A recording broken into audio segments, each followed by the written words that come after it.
When God appeared to King Solomon in a dream and said, "Ask for whatever you want me to give you," Solomon didn't ask for power. He didn't ask for wealth. He didn't ask for long life. He didn't ask for the destruction of his enemies. He asked for an understanding mind to govern his people and discern between good and evil. That single request is one of the most quietly radical moments in all of human history. Here was a young king, freshly crowned, inheriting the throne of his legendary father David, with the most powerful being in the universe offering him anything he wanted. And he asked for clarity of judgment, not the prize, the capacity to deserve the prize. Under King Solomon's reign, Israel reached its greatest point as a nation: honor, wealth, power, and respect. He constructed the first temple in Jerusalem, a monumental project that solidified the religious and national identity of an entire people. Wealth filled his treasury. For a generation, Jerusalem was the center of the known world. Kings and queens traveled from distant nations just to sit in the room with him and ask him questions. They didn't come for the gold, but because they had heard there was a man who understood. Solomon earned that reputation not with grand declarations, but with a sword he never used. Two women stood before him, each claiming the same child.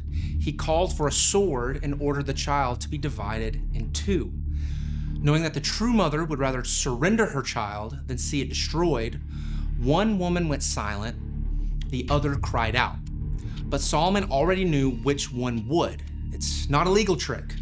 That's a man who had studied human nature so deeply he could see love and loss before they spoke. He wrote 3,000 proverbs, composed 1,000 songs, and built things that lasted centuries. And then he lost it.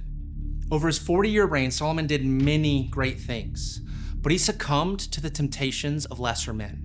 The very wisdom he had wielded so brilliantly, he slowly stopped applying to himself. He drifted. He compromised the principles that had made him who he was.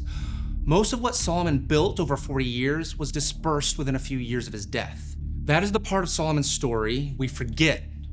The man who asked for wisdom, who was given wisdom, still had to choose it every day, every year. And somewhere along the way, he stopped choosing. Which means the question we should be asking ourselves isn't, how do I get wisdom? But what makes me stop using what I already know? We all have more insight than we act on. We all know the thing we should do. Solomon's rise tells us what becomes possible when we lead with discernment. His fall reminds us that wisdom isn't a possession, it's a practice. It has to be renewed, chosen, and protected from comfort and distraction. Solomon wrote, "The beginning of wisdom is this: get wisdom. And whatever you get understanding." See, Solomon knew. He told us. He still forgot. And so will we if we don't choose it.